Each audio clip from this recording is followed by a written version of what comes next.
अरे तुम्हें नहीं पता, 15 दिन बाद शहर के कुछ लोग यहाँ आनंद मेला लगाने वाले। बहुत बड़ा मेला होने वाला है। यहाँ दूर दूर से गांव और शहर के लोग आएंगे भाई। तो भाई साहब, क्या मुझे यहाँ कुछ काम मिल सकता है? काम? अरे भैया, काम क्यों नहीं मिलेगा? जरूर मिलेगा। वैसे भी हमें मेले की तैयारी करने के लिए बहुत से मजदूरों की जरूरत है, तो तुम भी हमारी थोड़ी मदद करवा दो। केशव खुश होकर उनकी मदद करवाने लगता है। रात को क्या हुआ, कोई काम मिला? हाँ गीता, तुम्हें पता है हमारे गांव में 15 दिन बाद एक बहुत बड़ा आनंद मेला लगने वाला है। वहाँ बहुत दूर दूर के गांव और शहर के लोग आएंगे। मेले का आयोजन करने वाले को मजदूर की जरूरत थी और मुझे काम की, तो बस मुझे वहाँ काम मिल गया। ये तो बहुत अच्छी बात है। मैंने भी आज पास के कुछ घरों में काम ढूंढने के लिए बात की थी, तो उनमें से कुछ घरों में काम वाली की जरूरत थी। मैं भी वहाँ कल से काम शुरू कर दूंगी।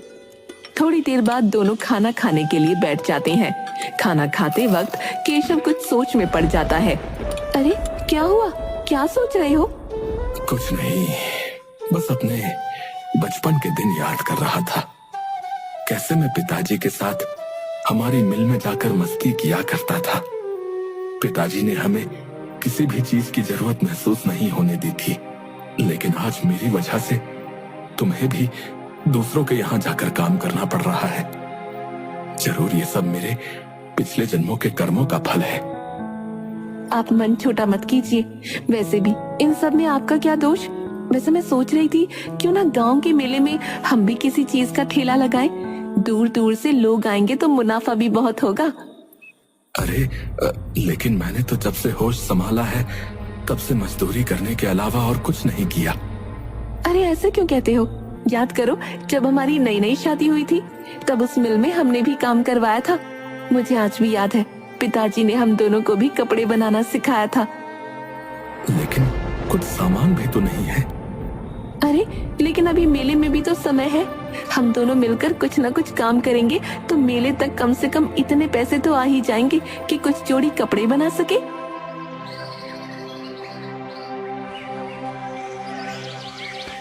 अगले दिन केशव फिर से मेले में काम करने के लिए पहुंच जाता है। गीता भी पास के घरों में जा जाकर काम करती है।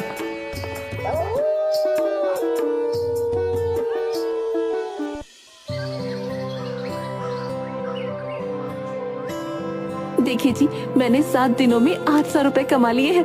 हाँ, और ये लो, मैंने इतने दिन से जो भी पैसे जमा किए थे, ये कुछ पैसे हैं।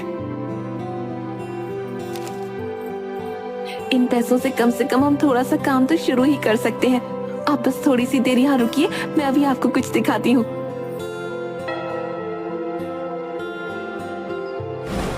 अरे ये तो पिताजी की मशीन है ना? हाँ, ये वही मशीन है। लेकिन ये मशीन तो खराब नहीं, बस जाम हो गई थी। मैंने अच्छे से इसमें तेल डलवा लिया है और अब ये फिर से चलने लग गई है। तुम तो बहुत समझदार हो गई हो गीता। गीता भी मुस्कुराते हुए मुंह बना लेती है। अभी हम बाजार चलते हैं और जो भी जरूरत का सामान है वो ले आते हैं और फिर कल से काम शुरू करेंगे। केशव और गीता दोनों बाजार जाकर जरूरत का सामान ले आते हैं।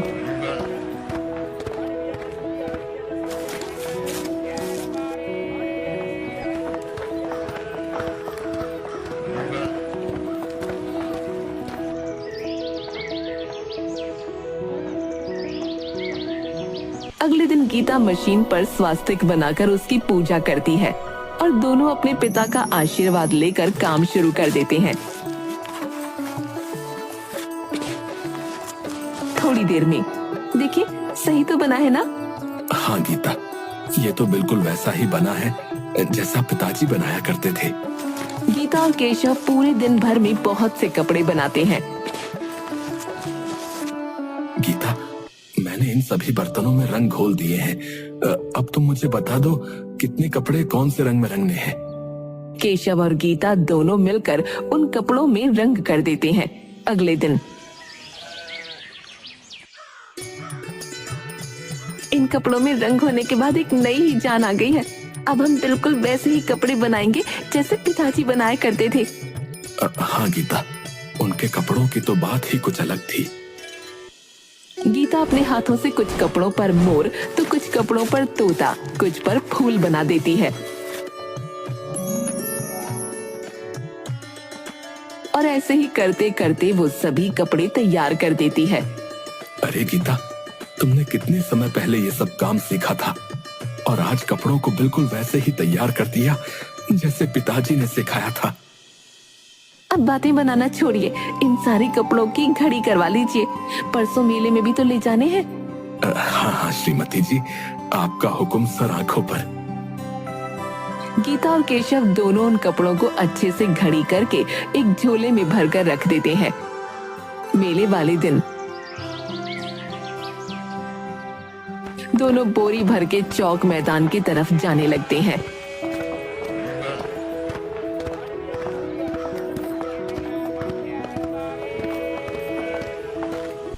अरे ये दोनों भिखारी झोला उठाकर कहाँ जा रहे हैं? कहीं फिर से अपने घर का सामान लेकर तो मेरे यहाँ नहीं आ रहे। थोड़ी देर तक गोपी उन पर नजर टिकाए रखती है। देखते ही देखते वो दोनों आगे निकल जाते हैं।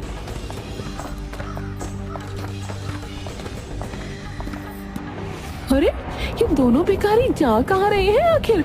इनका पीछा करना पड़ेगा। और केशव और गीता के वो पीछे पीछे चल देती है।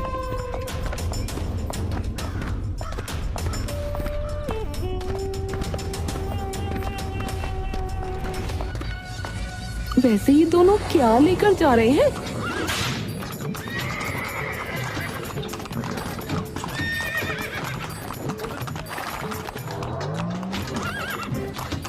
तभी एक तांगे वाला गोपी के पास से गुजरता है, जिस वजह से गोपी पूरा कीचड़ में गंदी हो जाती है। अरे नास पीटे, तुझे इतनी बड़ी औरत न दिखती? कहाँ गए? कहाँ चले गए वो दोनों? और इधर उधर देखने लगती है। इधर केशव और गीता दोनों एक जगह पर अपनी दुकान लगा लेते हैं। अरे देखिए, ये साड़ी कितनी सुंदर है और कितनी नई डिजाइन की है। हाँ ये तो बहुत सुंदर है और तुम पर बहुत जचेगी भाई। हाँ भाभी जी, ये साड़ी आप पर बहुत जचेगी। ये मात्र 500 रुपए की है।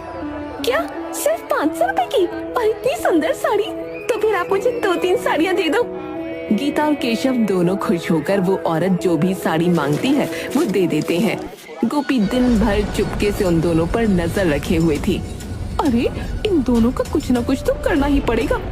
अच्छा जी, कपड़ा व्यापारी बनना है। रुको, तुम दोनों को रास्ते पर लाती हूँ।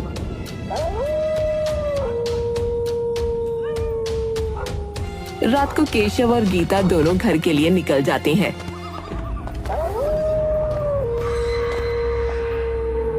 इन दोनों का कुछ न कुछ तो करना ही पड़ेगा। बहुत हवा में उड़ रहे हैं ना, अभी इनकी हवा फुस करती हूँ।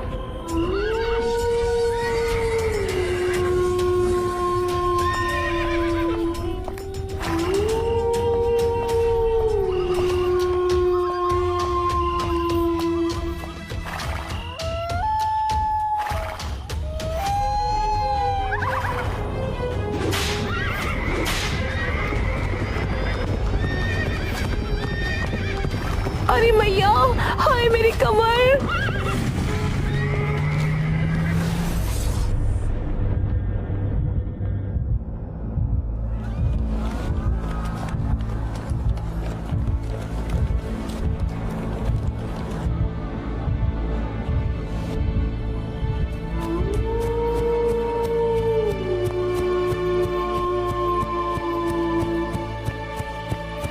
अरे रे, घोड़े की वजह से एक्सीडेंट हो गया।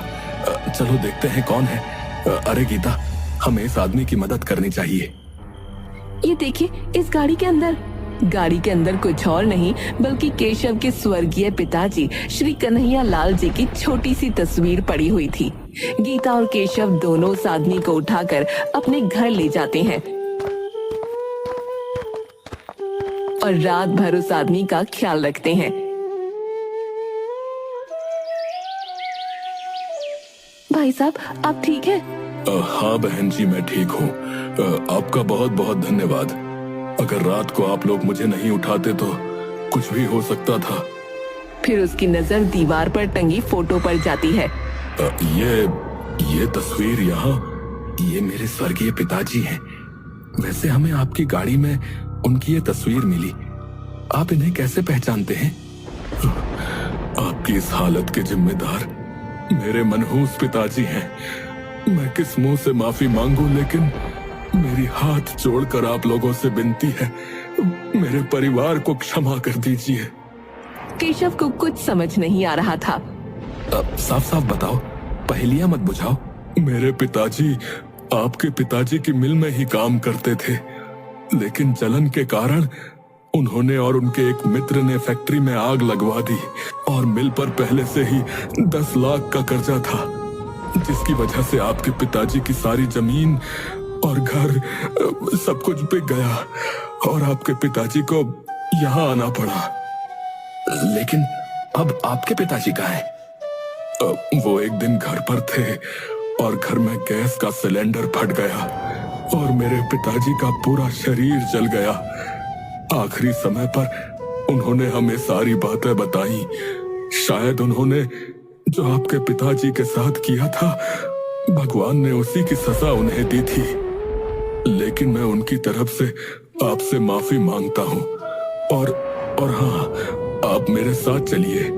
मेरे पिताजी की वजह से आपकी ये हालत हुई है, मैं आपको ऐसे नहीं जाने दूंगा। अरे भाई साहब, गांव छोड़ना होता तो कब का छोड़ देते। अपनी मिट्टी से बहुत प्रेम था पिताजी को और मुझे भी। अब मैं यहाँ से कहीं नहीं जा सकता। अब आप मेरे साथ शहर चलिए और वहां चलकर अपना काम शुरू कीजिए। मैं मेरे पिताजी की तरफ से प्रायश्चित करना चाहता हूँ। अब देखो, अगर तुम सच में प्रायश्चित करना ही चाहते हो तो हमें धन दौलत की भूख नहीं है। हमें मेहनत से कमाया हुआ 2 वक्त का खाना मिल जाए, हम उसी में खुश हैं। हमें गांव में ही एक छोटा सा कपड़ा कारखाना और कुछ सिलाई मशीन दिलवा दीजिए। हम उससे मेहनत करके अपने पिताजी का कारोबार दोबारा खड़ा करना चाहते हैं। बहुत अच्छी सोच है जी। जरूर भाई साहब, जरूर करूंगा। उसके बाद उस आदमी ने ठीक वैसा ही किया जैसा केशव ने उसे कहा था। अब गांव में केशव और गीता पूरे जोर से काम करने लगे थे और गांव की कुछ और औरतों को भी गीता के कारखाने में काम मिल गया था। उनकी मेहनत रंग लाई और कुछ ही समय में उनका कारोबार ऊंचाइयां छूने लगा।